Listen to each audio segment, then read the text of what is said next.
Good evening, I'm Brett Baer, and this is a Fox News alert. Another couple of shoes have dropped in the Herman Cain sexual harassment allegations story. A third woman has come forward anonymously talking to the Associated Press with more allegations of unwanted behavior from the businessman who is now running for the highest office in the land. And Cain is pointing the finger at a former aide and Governor Rick Perry's campaign. Chief Political Correspondent Carl Cameron is here with that breaking news. Good evening, Carl. Hi, Brett. This is the third accuser to claim Cain made inappropriate, sexually suggestive advances, but in this case, the AP says she did not actually file a formal complaint. The Cain campaign accuses Rick Perry's team of dredging this whole controversy up based on two individuals. First, longtime GOP consultant Kurt Anderson, who worked for Cain's failed 2004 U.S. Senate bid and was debriefed back then on the harassment allegations by Herman Cain himself. Anderson now works for Perry. Second, a former pollster for the National Restaurant Association named Chris Wilson today said he witnessed some of Cain's allegedly inappropriate behavior. He's now involved with a pro-Perry super PAC. But both men adamantly deny putting this story in play. And the Perry campaign says the first they heard or learned of any of all this was in the press this week.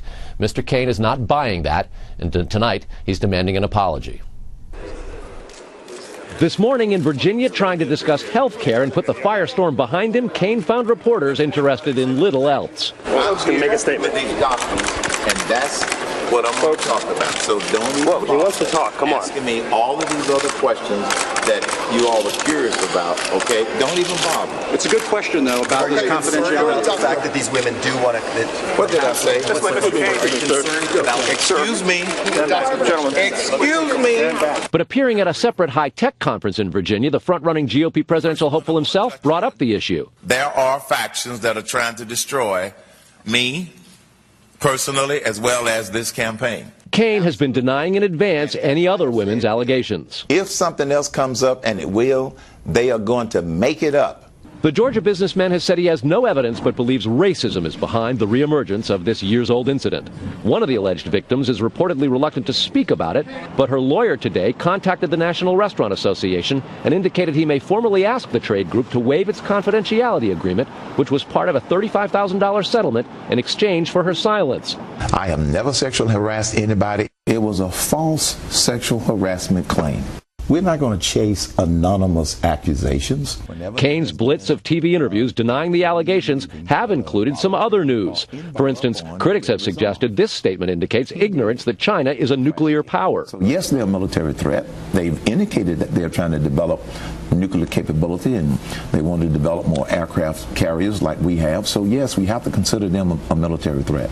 Cain aides insist he knows China has nuclear weapons and was referring to its quest for nuclear-powered carriers and submarines. Should Cain's candidacy take a hit, polls suggest many of his supporters favor Newt Gingrich as their second choice. On the trail in Iowa, Michelle Bachmann offered a warning to GOP caucus goers, playing up the prospect of more allegations against Cain. This is the year when we can't have any surprises with our candidate. Bachmann aides were quick to point out that statement could easily be applied to a, quote, drunk speech referring to speculation about Rick Perry's performance in New Hampshire last week, or any new flip-flop, an obvious shot at Mitt Romney. And tonight, Mr. Cain is trying to get on offense by accusing the Perry campaign of muckraking. But while he was visiting Capitol Hill today, GOP leaders quietly warned a number of members to be cautious about defending Cain. It seems more allegations are expected, allegations that Cain adamantly denies. Brett.